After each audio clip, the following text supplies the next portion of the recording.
ఉగ్రవాదుల ఏరువేతకు భారత ఆర్మీ సిద్ధమైంది. సర్ప్ వినాష్ 2.0 పేరుతో ప్రత్యేక ఆపరేషన్ చేపట్టాలని నిర్ణయించింది. గడిచిన 21 ఏళ్లలో సైన్యం చేపట్టిన అతిపెద్ద ఉగ్రవాద వ్యతిరేక ఆపరేషన్ ఇదే. దీన్ని నేరుగా ప్రధానమంత్రి కార్యాలయం పర్యవేక్షిస్తోంది. 55 మంది ఉగ్రవాదులను ఏరివేయడమే లక్ష్యంగా ఇండియన్ ఆర్మీ ఆపరేషన్ చేపట్టినట్టు సమాచారం. ఇక ఈ ఆపరేషన్ భాగస్వాములైన అధికారులు నేరుగా భద్రతా సలహాదారుకు నివేదిక ఇవ్వాల్సి ఉంటుంది. ఈ క్రమంలో కేంద్రం కూడా ఉగ్రవాదులకు స్పష్టమైన హెచ్చరిక జారీ చేసింది. పాకిస్తాన్ ప్రేరేపిత ఉగ్రవాదులు సరిహద్దు దాటి వచ్చిన వారు ఖచ్చితంగా లొంగిపోవాలని, అరెస్ట్ కావాలని సూచించింది.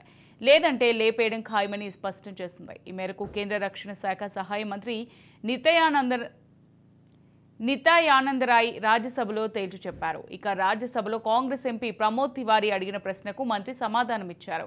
మోదీ నేతృత్వంలోని కేంద్రం ఉగ్రవాదాన్ని ఉపేక్షించదని స్పష్టం చేశారు. కశ్మీర్లో కొన్ని రోజులుగా జరుగుతున్న ఉగ్రదాడులకు త్వరలోనే ముగింపు పలుకుతామని తెలిపారు. ఇప్పటికే ఆపరేషన్ మొదలైందని స్పష్టం చేశారు. ఉగ్రవాద రహిత కశ్మీరే తమ లక్ష్యమని వెల్లడించారు. గడిచిన కొన్ని రోజుల్లో 28 మంది ఉగ్రవాదులను లేపేశామని వెల్లడించారు.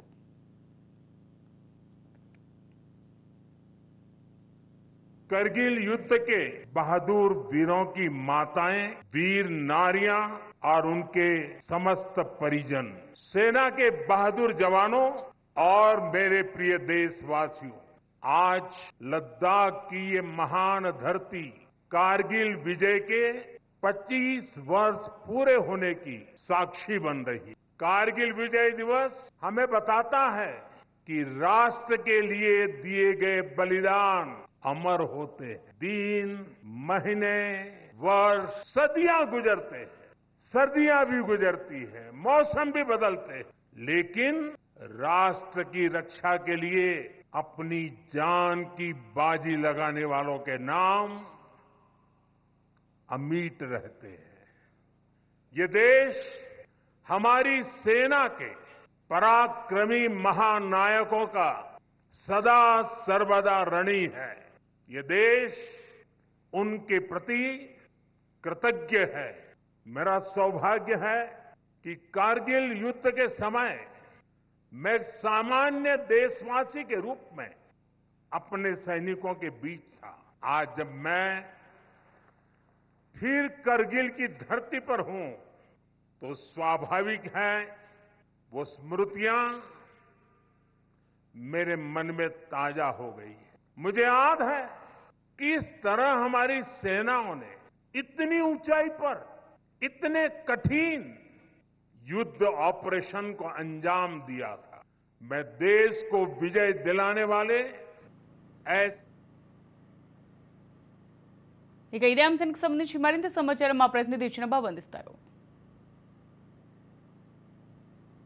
ఆర్టికల్ 370 తర్వాత కాశ్మీర్లో రాకపోకలు ప్రశాంతంగా కొనసాగుతున్నాయి. ఆ తర్వాత కాశ్మీర్లో ప్రజలు కూడా ప్రశాంతంగా జీవిస్తున్నటువంటి పరిస్థితి నెలకొంది. అయితే ఆ తర్వాత జరిగినటువంటి కొన్ని పరిణామాలు మనం చూసుకున్నట్లయితే గడిచిన 2 సంవత్సరాల్లో కూడా ఉగ్రవాదుల కదలికలు అనేవి ఇటు చర్చానీయాంశంగా మారినాయి. ఉగ్రవాదుల కదలికలు అనేవి ఇంకా స్పీడప్ అయినాయనే చెప్పవచ్చు. ముఖ్యంగా ఈ గడిచిన 2 సంవత్సరాల్లో దాదాపు ఇటు పాక్ నుంచి ఆక్రమిత కాశ్మీర్లోకి జొరబడినటువంటి అంటే మన దేశంలోకి జొరబడినటువంటి టెర్రరిస్టులు దాదాపు ఇప్పటి వరకు కూడా 48 మంది భారత జవాన్లను పొట్టన పెట్టుకున్నారని చెప్పాలి. భారత జవాన్లు వీరితో పోరాడి 48 మంది వీర మరణం అయితే పొందారని చెప్పాలి. అయితే గడిచిన 2 సంవత్సరాలుగా చూసుకుంటే ఇటు 375 ఆర్టికల్ రద్దు తర్వాత ప్రశాంతంగానే అనిపించినప్పటికీ కూడా గత 2 సంవత్సరాల నుంచి కూడా పాక్ నుంచి చొరబాటుదారుల ప్రవేశం ఎక్కువ అవుతుంది. ఇటు ఉగ్రవాదుల కదలికలు ఎక్కువగా కొనసాగుతూ ఉన్నాయి. కాబట్టి ఇప్పటివరకు దాదాపు మనకు అందిన సమాచారం ప్రకారం అయితే 55 మంది ఉగ్రవాదులు కూడా పాక్ నుంచి ఇటు ఇండియాకి అయితే కాశ్మీర్లోకి ప్రవేశించినట్టు మనకి ఇన్ఫర్మేషన్ ఉంది. అయితే ఈ 55 మంది ఉగ్రవాదులని ఎట్టి పరిస్థితుల్లో కూడా ఏరివేసేందుకు అంటే మట్టు పెట్టేందుకు ఇటు భారత ప్రభుత్వం అయితే ఒక కీలక నిర్ణయం అయితే తీసుకుంది. దీనిలో భాగంగానే ఆపరేషన్ సర్ప్ వినాష్ 2.0 ఆపరేషన్ అయితే మొదలు పెట్టనుంది ఇటు ఇండియన్ ఆర్మీ.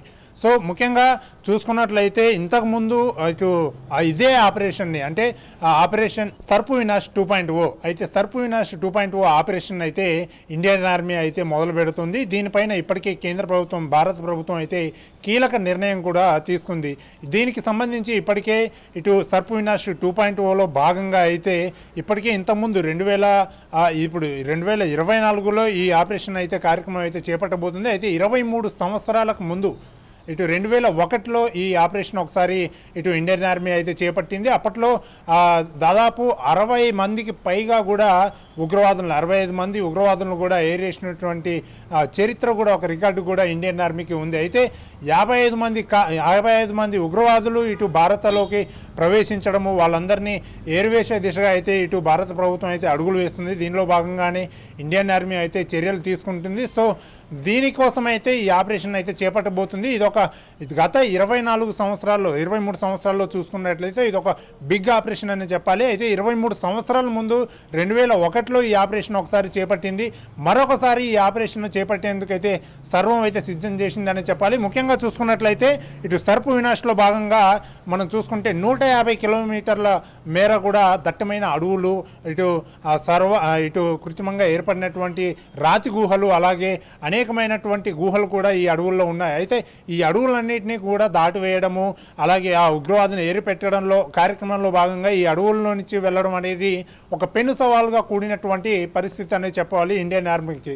అయినప్పటికీ కూడా దానికి సంబంధించిన వాటిని ఇప్పటి వరకు అయితే అన్ని చర్యలు అయితే ఇటు ఇండియన్ ఆర్మీ తీసుకుంది. ముఖ్యంగా చూసుకున్నట్లయితే గడిచిన 21 ఏళ్లలో సైన్యం చేపట్టిన అతిపెద్ద ఉగ్రవాద వ్యతిరేక ఆపరేషన్ కూడా ఇదే అని కూడా చెప్పాలి మనం. ఎందుకంటే ఇంతకుముందు చేపట్టినప్పటికీ కూడా మరొకసారి ఈ ఆపరేషన్ చేపట్టబోతుంది. సో సర్పు వినాష్లో భాగంగా ఈ మేరకు ఉగ్రవాదుల జాబితాను కూడా ఇటు షార్ట్ లిస్ట్ అయితే రెడీ చేసింది. 55 మంది ఉగ్రవాదులను ఇందులో షార్ట్ లిస్ట్ చేశారు. సో ఈ 55 మందిని ఏరువేతకు అయితే రంగం సిద్ధం చేసుకుందని చెప్పాలి. ముఖ్యంగా దీనిలో ఆపరేషన్ సర్చ్ వినాష్లో భాగంగా సైన్యంలో కీలకమైనటువంటి అంశాలు మనం ఒకసారి మాట్లాడుకున్నట్లయితే ఆపరేషన్ సర్పు వినాష్లో భాగంగా అయితే 200 మంది స్నైపర్లు అలాగే 500 మంది పారా కమాండర్లతో పాటు 3000 మంది ఈ ఆపరేషన్లో కూడా పాల్గొనే అవకాశం మనకు కనిపిస్తుంది. అంటే ఓవరాల్గా దీనికి అయితే మొత్తం కూడా సర్వం కూడా సిద్ధం చేసిందని చెప్పాలి ఇండియన్ ఆర్మీ.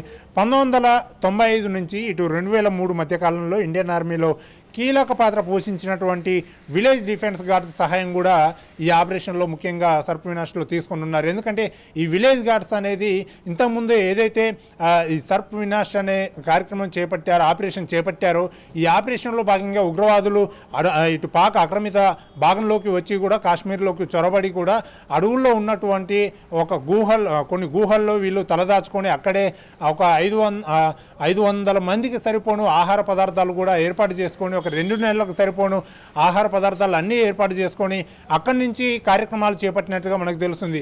సో దీనిలో భాగంగా అప్పుడు 2001లో ఈ ఆపరేషన్లో భాగంగా వాళ్ళందరినీ కూడా మట్టు పెట్టడానికి అయితే ఈ విలేజ్ గార్డ్స్ ఎంతో దోహదపడ్డారు, ఎంతో ఉపయోగపడ్డారని చెప్పాలి. సో దీనిలో భాగంగా వీళ్ళందరి సహాయం కూడా తీసుకుని ఎందుకంటే వాళ్ళకి చేరవేసే ప్రతి ఇన్ఫర్మేషన్ ఏదైతే ఉంటుందో అంటే ఆహార పదార్థాలు చేరవేసే విషయంలో కానీ వీటి విషయంలో అన్నింటిలో కూడా సహాయం తీసుకొని వాళ్ళకి ఆహార పదార్థాలు కూడా చేరకుండా కూడా అడ్డుకోవడం కోసం ఈ విలేజ్ గార్డ్స్ సహాయం కూడా ఇటు ఇండియన్ ఆర్మీ అయితే తీసుకొని ఉంది. మరి వీరు వేరువేరే లక్ష్యంగా ఇటు చేపట్టిన ఆపరేషన్లో భాగంగా డోడా, కఠువా, ఉధంపూర్, రాజౌరి, పూంచ్, రియాసీలో సైనిక చర్య ఇప్పటికీ ప్రారంభమైందని చెప్పాలి. జమ్మూ కాశ్మీర్ ఉగ్రవాద కేంద్రం చేయాలనుకుంటున్న పాకిస్తాన్ ప్రణాళికలను ఎట్టి పరిస్థితుల్లో కూడా ముందుకు సాగనివ్వకుండా ఇండియన్ ఆర్మీ అయితే కీలక చర్యలు అయితే చేపట్టింది. సో దీనిలో భాగంగా ఇటు కట్టుదిట్టమైన అడవుల్లో వీళ్ళు ఆపరేషన్ చేపట్టవలసి ఉంటుంది కాబట్టి ఈ అడవుల్లో మనం ఒకసారి చూసుకుంటే సుమారు 1000 గుహలు ఉన్నట్లుగా కూడా